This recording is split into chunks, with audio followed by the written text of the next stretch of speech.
Of the many UFO-related events that continue to plague planet Earth, none is more perplexing to experts than the escalating reports of USOs, unidentified submerged objects.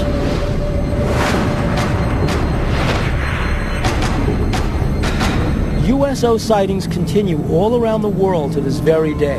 They continue to come out of the water, and they continue to be seen by witnesses around the world. Since our last USO report, extraordinary new facts, stories, and details have come to light about this most elusive class of UFO. It was the summer 2000. My ship was visiting Guantanamo Bay, Cuba, when I saw 3 strange big white lights in the water. Witness for the first time new evidence of USO-related anomalies on the surface of our oceans and waters. USOs can manifest crop circles on water. And find out why one of America's first nuclear-armed aircraft carriers, the USS Franklin Delano Roosevelt, continued to be a magnet for reported UFO and USO events for over 30 years. I was on a USS Franklin D. Roosevelt in 1958, and I seen a UFO when we were out at sea. From brand new reports of deep-sea UFOs to stories that go back over 100 years, many experts continue to wonder, are we the first inhabitants of our planet, or are they?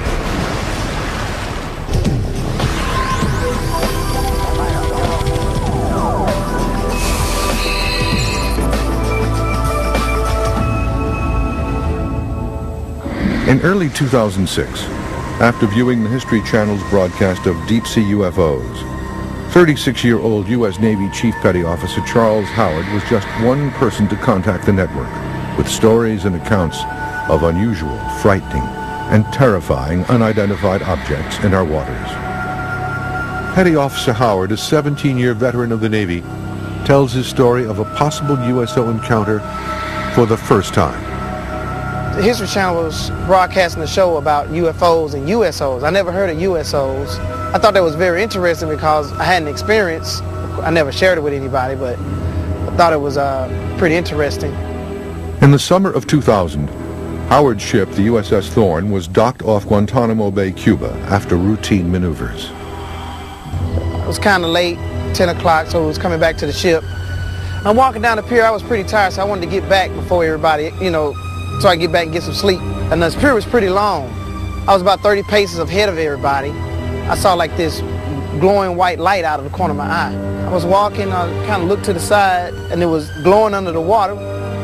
The glowing USO initially appears about 30 yards from the pier. Howard estimates the object at almost 10 feet across. As it approaches, Howard comments he couldn't tell if the object was man-made. At first it kind of like popped up out of nowhere, like a soft white glow. As I'm looking at it, it gets brighter and brighter, and then that's when the other 2 lights popped up behind it. Almost formed like a triangle. It was a light here, and a light here. At first I really wasn't afraid because it was just one soft light. It just was kind of weird to me. But then when the other 2 lights popped up behind it and they started moving, that's when I got kind of afraid. I was like, hey guys, come look at this, look at this. The other seamen respond to Howard's calls, but arrive too late. The USO has disappeared under the water. He has never seen anything like it before or since, and hopes to never see another. I've been out to sea for almost 17 years now. I've never seen anything like this. It was weird. Similar sightings continue to surface from the areas adjacent to Santa Catalina Channel off the coast of Los Angeles. Tomorrow, off a dive ship, we're going to go out with divers to find trace evidence of that 1992 USO sighting right here in Santa Monica Bay. June 14th, 1992, 10:24 p.m. Multiple witnesses reported seeing over 200 bright, disc-shaped objects silently exiting the water and hovering for a moment before bursting into space. Reports of this incident were phoned into local police departments as far away as Malibu. Moscow Sheriff Station. Did anyone report anything strange tonight? Can be more than one specific. Strange lights. Lights? Just What exactly happened to you? I'm ashamed to tell you because I think you're going to think I'm crazy. We saw what we thought was a bright light up in the sky. Okay. We could hear it wasn't a helicopter. I'm telling you, I have never been more frightened in my life. On March 9th, 2006, Patrick Uskert, Kevin Brune, and Julius Willis invited the History Channel along on a research expedition to seek evidence of USOs in the Santa Catalina Channel. Where, coincidentally, at 9:37 p.m. the night before, witnesses reported seeing several disc-shaped silver USOs diving into and out of the channel. Uskert, Brune, and Willis were joined on this 11-hour quest by UFO researcher and veteran sailor Captain William Burns, and by Preston Dennett, who first reported on this large-scale 1992 USO event in these waters off of Los Angeles in our previous broadcast. So we're all set today, right? You got the Geiger counter? I got all the scientific equipment. You have all the vials and everything we need? Yep. You got the tanks? I got the tanks. You got I got the underwater camera? Yeah. Infrared? Infrared we have. Yeah. We're all set. Great. Okay, let's go. Their plan is to dive in two areas of the channel. Divers Uskert and Brune will collect samples, and Brune, a PhD and research scientist, will conduct preliminary testing on the ship and further testing later in his lab. Our mission was go down, collect samples, and basically look for any evidence of underwater UFOs. In this largely unexplored area, called the Redondo Trench, detection of USOs has been hampered by its incredible depth, in some places reaching almost 1 mile. Sonar on most ships is incapable of tracking anything this deep. Good morning, folks. Welcome aboard the Pacific Star. I guess we're going to go out to the trench this morning. Trench drops off fast, probably a 60-degree angle. Drops down to, well, my meter goes to 1,400 feet, and I can't find the bottom. We don't want to go too deep because we don't know what's there. Jump, Joe! The ship leaves Redondo Beach, California at 8:37 a.m. It heads due west into the murky waters of the Pacific. The team faces a strong breeze and heavier than normal chop. The only thing that could possibly be worse is if that wind were to pick up. Well, as we get these ground swells rolling through like this, they will stir up the bottom 70, 80 foot down. Have to bump into them down there in order to find anything. At 9:22 a.m., the team catches their first glimpse of something unusual. Look at that! Holy cow! A strange anomaly is witnessed on the surface of the water. Guys, I'm serious. Look at that. The round impression, approximately 15 feet across, vibrates constantly as it is seen to disappear as quickly as it came. Sounds crazy, but there have been a lot of UFO crashes, 40 or 50 at least. So it's entirely possible that there is some type of material down there. There's plenty of places for USOs to hide. That's the trench. The captain orders the anchor down about 2 nautical miles downrange. We're looking for a couple of things. Are there any patterns on the bottom of the water, any trace evidence that remains from the soil? Is there any radioactivity down there? Are there any strange elements? People in this area saw this craft last night. So if that craft was here last night, if that craft left the traces, our guides on the bottom are collecting those traces now and bringing them up to the surface, and we're going to see these traces be tested.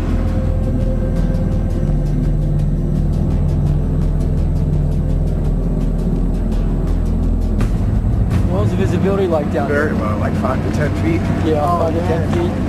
Too rough to see anything. Couldn't see much when we were down. Hopefully Pat's getting some footage, maybe some samples. While Uskert reported that he sensed something peculiar in the water, the conditions prevented him from seeing it. He did, however, collect samples for testing. Couldn't see a thing. Just my flashlight beam going into blackness. If there is someone who wanted a place to hide, that'd be a pretty nice place to hide.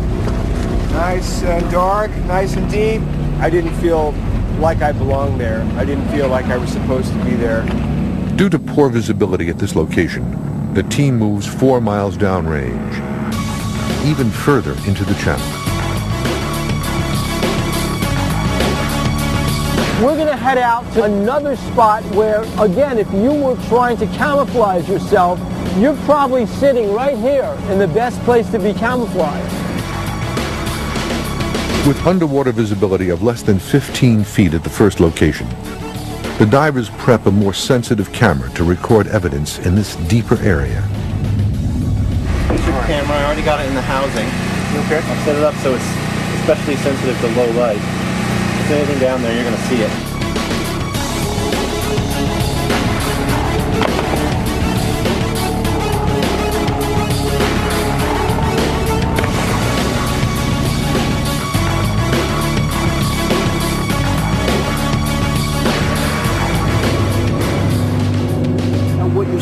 They're taking samples from the bottom of the ocean bed, and they're going to be testing these for radioactive traces and chemical traces. USOs leave traces. Maybe they're magnetic, maybe they're highly electrical charged. They're looking to test for electrical charges, for magnetism, and for radioactivity. The clearer conditions at this location help the divers collect samples. And this time, they find something unusual. I'm pretty satisfied with what we collected. We're gonna check it with the Geiger counter, see if they're reading hot. Great. So just open the lid on these. Negative on this one. Whoa, you got a lot of small sample here. Wow. All right, we got something. We got something. Due to the elevated Geiger counter reading, the team decides further testing is needed. All right, the rest we can do back at the lab. Awesome. So it's really no mystery why a USO would choose this particular area to hide in. They just can't be seen. We can't really know what the results will be until we analyze everything and put it all together.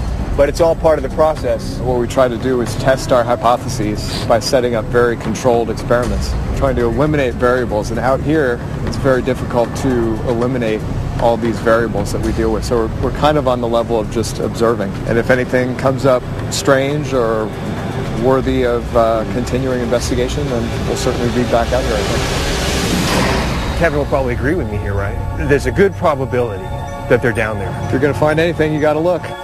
Further testing on the USO sample proved inconclusive. However, due to the initial positive result on sample number 2, a more comprehensive USO dive is planned for the fall of 2006. We got to go back.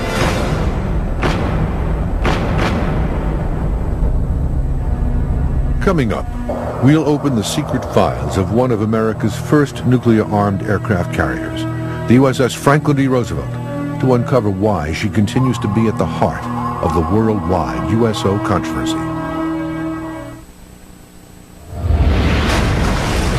Of the U.S. Navy's many great technical achievements after World War II, few surpassed the dramatic might, power, and capabilities of its Midway-class carrier, the USS Franklin D. Roosevelt. Commissioned on October 27, 1945 from the New York Naval Shipyards, the 1,000-foot-long, 64,000-ton FDR was one of the first ships in the Navy's fleet to carry nuclear weapons full-time. The Franklin D. Roosevelt was a very capable ship in every stretch of the imagination. She was an experimental floating active laboratory for the entire Navy Department. According to many of the men who served aboard the FDR, the ship's sophisticated capabilities caused the carrier to be at the center of one of the great USO mysteries of the 20th century. I have no doubt about the existence of UFOs and their interaction with the Franklin D. Roosevelt, and there have been many other sailors out there who've had the same experiences I have had. There's probably a good connection with the USS FDR and the nuclear weapons and the UFO sightings. It was a magnet for UFOs. Chet Gruszinski served aboard the FDR from July 1958 until December 1960 as a fireman and metalworks engineer. He says his harrowing close-range encounter with a large USO-like object in September 1958 off Guantanamo Bay, Cuba, has distressed him ever since. He tells his story on camera for the first time. We're down below decks this evening between 8 and 9 o'clock. It was dark outside. A bunch of men come running up the ladder from the engine. My buddy then said, hey Red, why don't you go up there and see what's going on? So I followed those men all the way up the ladder, up to the hangar deck, all the way up to the flight deck. Gruszinski witnessed a cigar-shaped UFO traveling at an incredible speed toward the FDR. He also comments that the object made no sound and maneuvered unlike any man-made aircraft. We had no air operations going on. The flight deck was quiet up there. And this thing just came right at us, and I could see what the light was when it came at our ship. It was a row of windows with figures inside, and they got close enough I could feel the heat on my face and those figures looking at us through those windows. And the impression I got that those figures were looking at us were not human beings. And then this thing turned like a bright red-orange color, and I could see the shape of it. It was a cigar shape when it turned colors, and then it just took right off like that.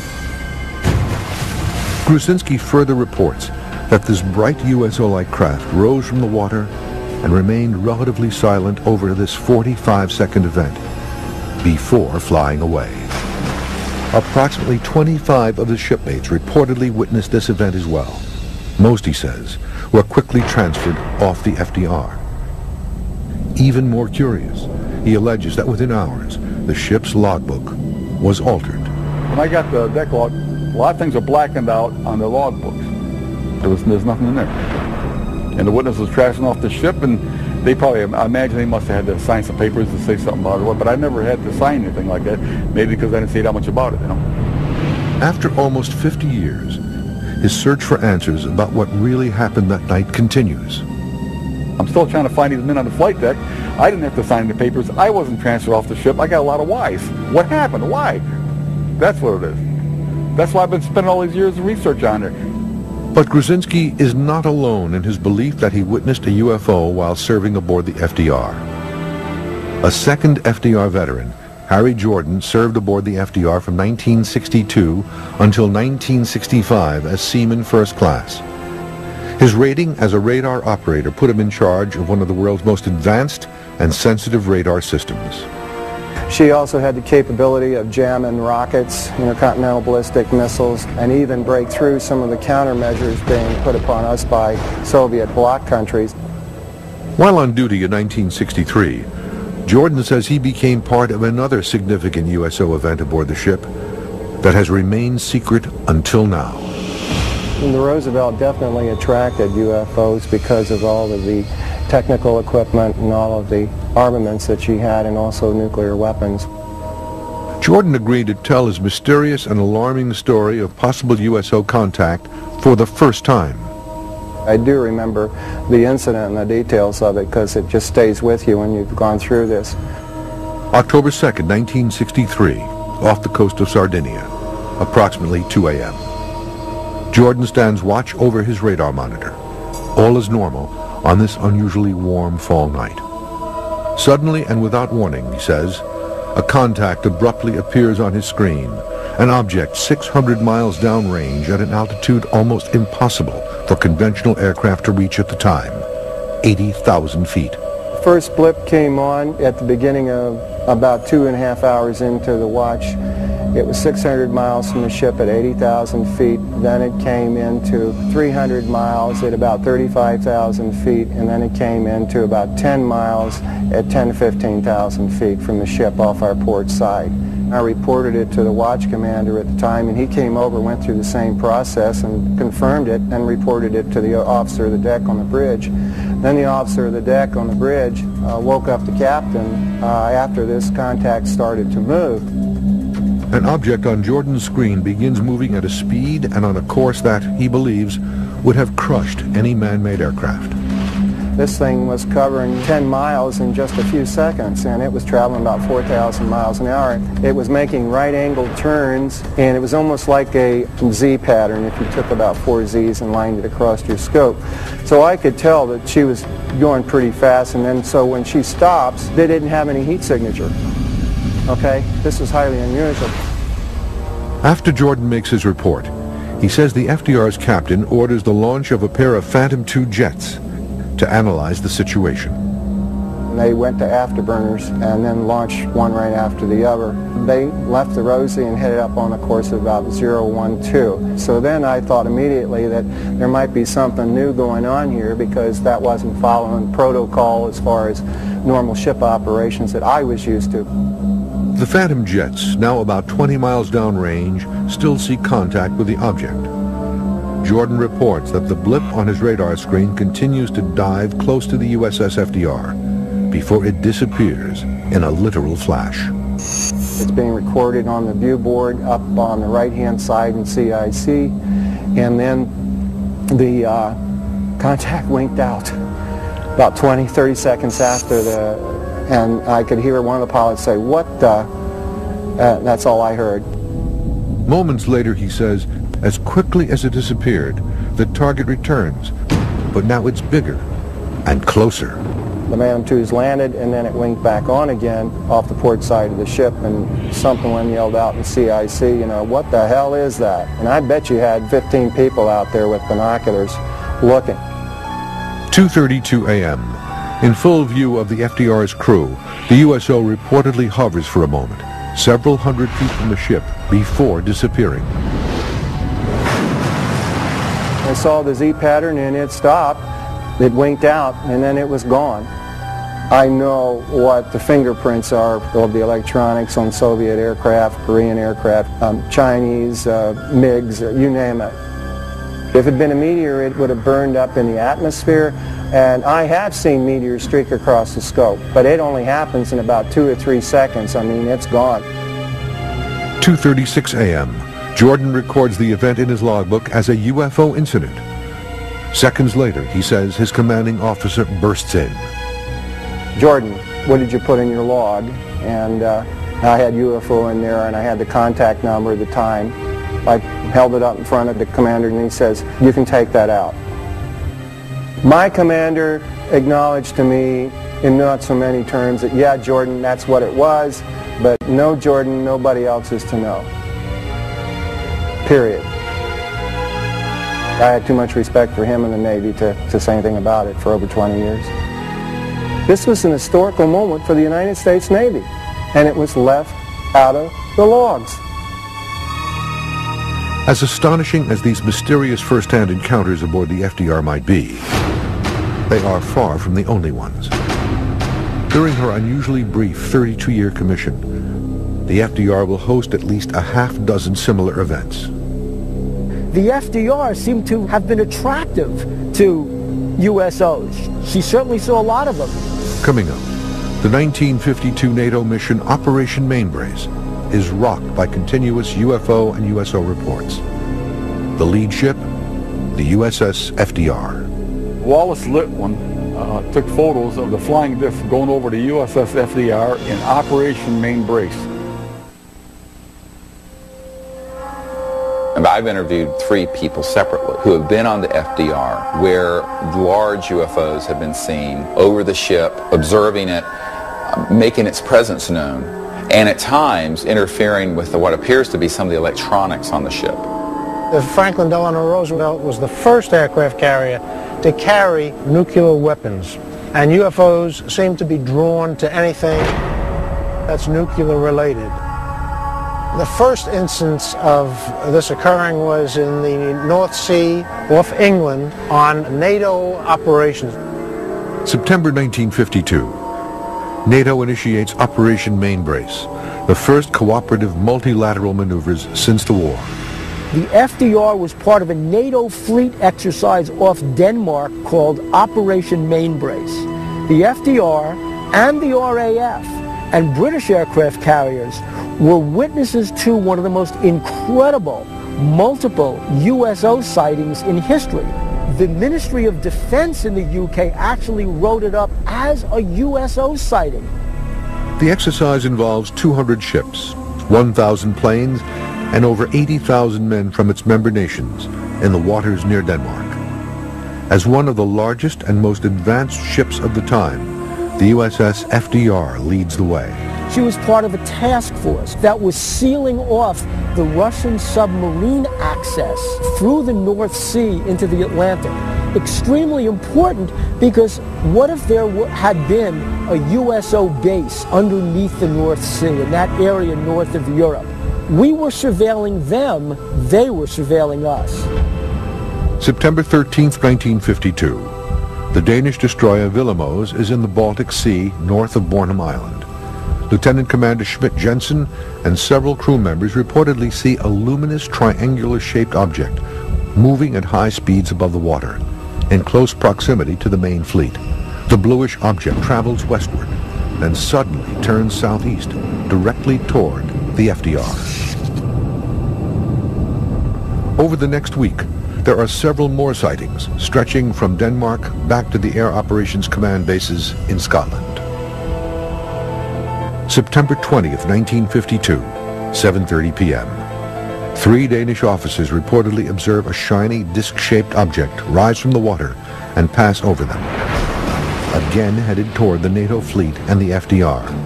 The fast-moving metallic UFO heads east and disappears into the cloud layer. September 21st, 1952. Less than 24 hours later, 6 British pilots above the North Sea spot a shiny spherical object rising from the water and stealthily approach the fleet's location. They reportedly give chase, but the swift-moving object evades their pursuit. FDR veteran Jordan says that he spoke to a witness over 40 years ago. They had a sonar contact from 3 or 4 destroyers, and they couldn't figure out what the hell it was because it was moving with them, and the damn thing was like a quarter mile wide, and it came up out of the water, and when it did, it dinged one of the ships, and that was later reported as a collision between 2 destroyers. And he says that's not what happened, because he went up and he said this damn thing came up out of the water and flew up. According to reports, all of these sightings share a similar eerie trait. The witnesses uniformly feel that these USO objects, whatever they might be, are actually observing the naval exercises at close range. After Operation Mainbrace, there were so many sailors who saw the objects and airmen from the RAF that saw the objects. This wasn't just 1 or 2 people. These were crew members on the USS FDR. So this is one of those very famous multiple sightings where everybody saw these objects. One journalist aboard the USS FDR during the operations had perhaps the very best view of this reported swarm of USO activity through his camera lens. September 20th, 1952, 11 a.m. Several crewmen witness yet another fast-maneuvering spherical USO rise from the water to the sky just behind the fleet. Journalist Wallace Litwin, on board the FDR documenting the operation, points his 35mm Canon camera at the horizon and quickly snaps 2 images of a fast-moving disk that seemingly defies all laws of gravity.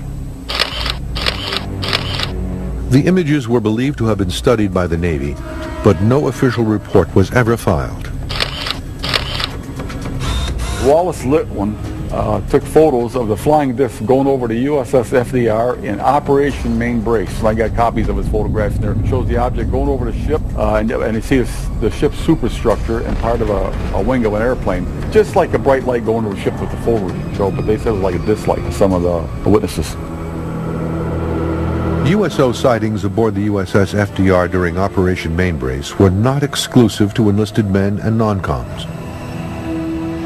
Some believe that General Dwight Eisenhower may have even witnessed similar objects as a guest aboard the FDR.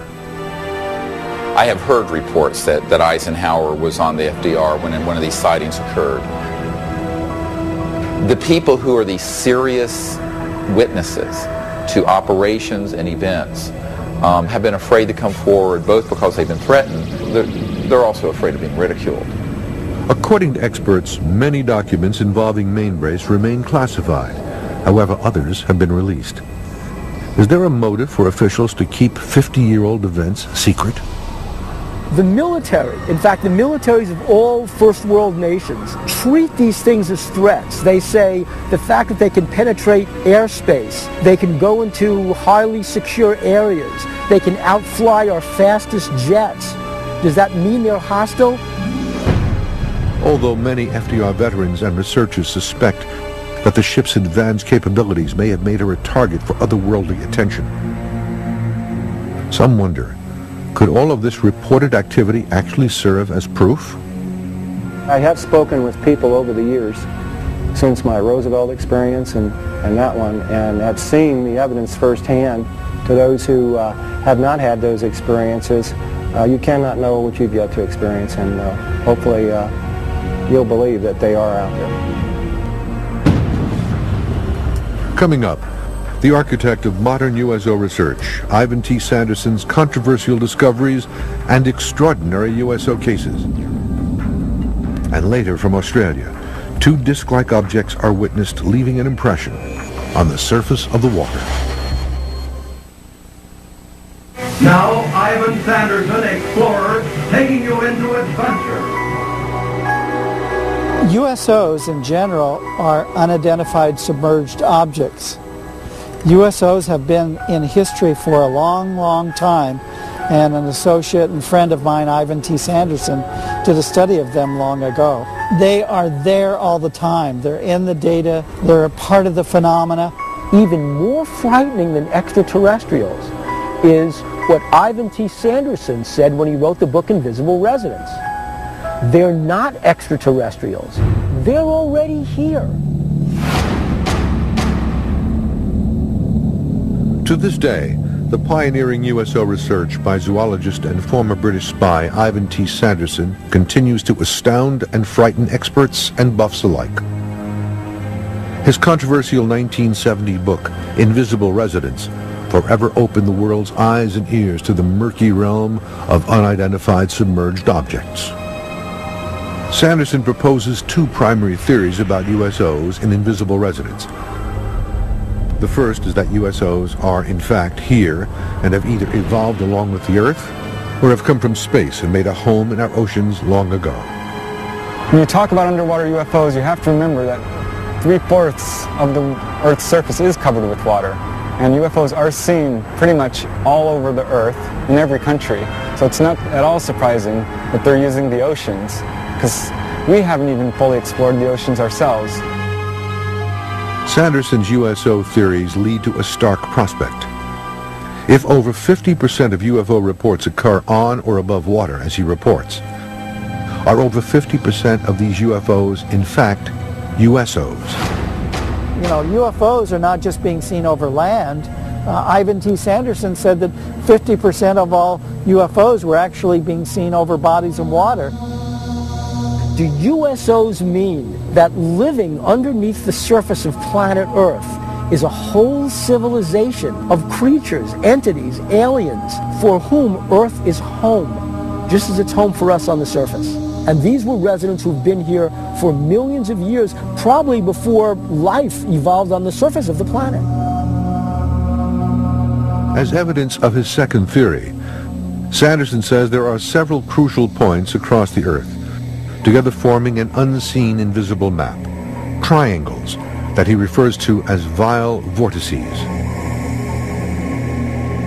By locating the areas where ships and aircraft reportedly disappear, Sanderson realized that the USO sightings correlate almost perfectly with the triangles on Earth, where it is believed that strange magnetic anomalies occur. He wondered if some of these unusual spaces, whether they were called triangles or, you know, vortices or whatever, might have unusual animals, might have USOs coming in and out of them. Sanderson's vortices theory has a terrible dark side as well. The major areas of anomaly are the areas located in some of the most treacherous water regions on Earth. Ivan Sanderson did a latitudinal study and found out that there is a line around the planet in which geographic north and magnetic north merge. And these are areas that have a great deal of lost vessels, lost planes, and manifestations of objects. After 17 years of research, Sanderson came to one startling conclusion. There is a clear link between the high number of USO reports and the areas of unusual gravitational or vortic poles on Earth. The specific areas where the two intersect are the mysterious triangle regions off Bermuda, Japan, and Australia. I think it's about time that somebody does go into this thing instead of just sitting sadly and saying it doesn't exist, or saying it's supposed to be, go ahead and prove it. According to Sanderson, this link is no coincidence. He believes that the unusual magnetic hotspots on Earth and high number of USO sightings are connected, and for a reason. In fact, some USO researchers have interpreted the vortices as likely locations of USO bases. Where he began to think about underwater bases. Are they aliens from outer space? Are they really interacting with us? And I believe that over time, at various times, there have been concentrated areas of extraterrestrial facilities that are based underwater, very deep and undetectable, where they've been observing what we're doing. USOs might be indigenous to planet Earth. They were even here before we were. A remarkable yet virtually forgotten USO case from Sanderson's research is the mysterious St. Andrew incident off the coast of Nova Scotia, Canada, on October 30th, 1906. One of the great cases from the early part of the 20th century is the SS St. Andrew. She was a vessel that was crossing the Atlantic on her way to Hamburg. She was off Halifax when not only her crew, but passengers aboard that ship sighted a UFO. Sanderson reports that at 4:30 p.m. the ship was bombarded by a huge flaming object that zigzags through the sky, falls into the water, and disappears. But according to his reports, it couldn't have been a meteor, because meteors do not zigzag and move with apparent intelligent control. The story was even covered in the New York Times. First Officer V.E. Spencer says, quote, "I have seen meteors all over the world, but never such a large one as this." Throughout Sanderson's career, a cloud of mystery drifted around him. Sanderson was a part of the British intelligence service, but what we're really cloudy about is a lot of his friends were in the OSS, which was the precursor to the CIA, and then, as we can tell from some of his books, Sanderson had a direct connection to the Office of Navy Intelligence and was getting information from them. Until his death in 1973, Sanderson traversed the globe in search of underwater submerged objects. Today, some USO experts believe his research was provided to him by highly placed government sources. Many of us wonder, was Sanderson still in the intelligence services? Was he still going on some of his expeditions, some of his explorations, and using part of what he was doing to feed back to his old friends in intelligence services, but also getting new information for his books from them too? At the end of his life, weakened by cancer, Sanderson fell victim to friends and enemies alike who coveted his research. A lot of people would back their station wagon up to his bunkhouse and said they were going to borrow files and never brought them back. Speculation continues in various circles about whether secret government operatives removed Sanderson's files, thereby destroying the best cache of deep-sea UFO evidence ever collected. In the beginning, Ivan Sanderson was thinking about USOs as creatures that were in the air, that came into water. Towards the end of his career, he also had to engage in thinking about them as possibly intelligent craft from outer space. Coming up, an eyewitness report of two massive disc-like objects emerging from an Australian lagoon and leaving evidence in its wake.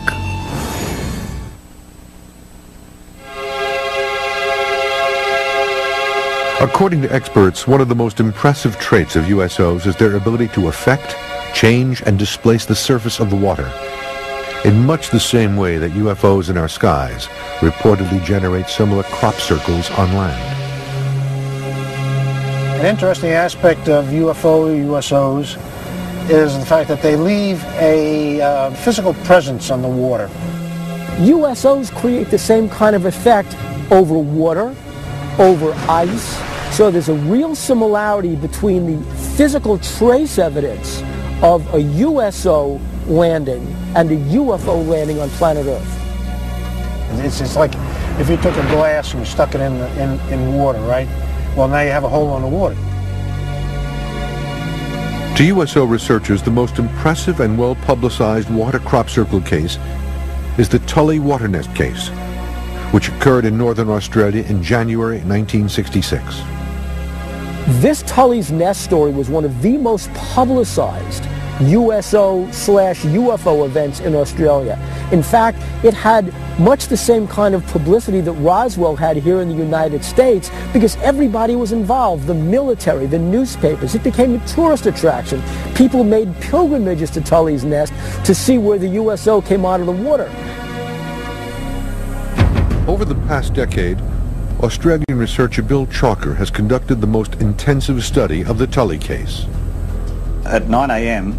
on January the 19th, 1966, young farmer George Pedley was driving a tractor through a neighbouring farmer's property, a place called Horseshoe Lagoon near Tully in far north Queensland. And he first started to experience some problems with his tractor. It seemed to be sort of missing and as if it was about to stop on him, and then he heard this high-pitched hissing noise, and he looked in the direction of where this noise was coming from, and at about 20 to 30 feet away, rising from the lagoon, was a sort of a dish-shaped metallic-looking object that rose up to an altitude of about 30 to 40 feet, and then appeared to go into a shallow dive and then take off at high speed. George Pedley described the object as appearing like two massive dinner plates stacked atop one another, about 30 feet in width and 12 feet in height. It was a media sensation for quite a number of weeks, with sort of correspondents appearing, giving kind of on-the-spot reports, and there was even international coverage of it, and it was described in the press as a flying saucer nest. This nest contained evidence of a reported USO touchdown, a distinctive imprint left behind on the surface of the lagoon. The whirlpool effect in the water lasted for days and days after the USO took off. The Navy tested it, scientists tested it. A lot of tests were done on it and analyses were done on it, and there were all kinds of theories. And what they found was nothing could explain the water impressions. In his numerous interviews and investigations over the years, Chalker found George Pedley to be a unique USO witness. Yeah, George Pedley impressed me as being a very credible kind of witness, a typical kind of North Queenslander type cane farmer character, really the last kind of person you'd expect to come out with a story like this. During the various public and private investigations in Tully over the subsequent weeks, at least a half-dozen other water nests were identified in the area. Water samples were sent to the physics department at the University of Brisbane for radiation testing. A reed from the center of the water nest tested positive for beta radiation, but within days the sample mysteriously disappeared. Research into the Tully case continues to this day. With no shortage of USO cases in the past and present, many continue to wonder why these objects are here and what could possibly be next. My belief is you got this big universe, all these different planets. I mean, anything is possible. Why should we be the only intelligent beings? Some researchers interpret the recent events involving USOs as something more sinister. I believe that there are extraterrestrial civilizations who have been watching our development over the last 100 years with knowing there's a lot of promise, but also a lot of risk. There's no doubt about it, there's something going on. They're covering stuff up, they're lying, and I would like to see congressional hearings in Washington to cut the crap and let's see what's going on, you know? Does it mean that somehow there's an event coming on planet Earth, cataclysmic, end of time, and somehow the USOs are coming out of the Earth because the Earth itself is in trouble? Maybe we're nearing the end of days.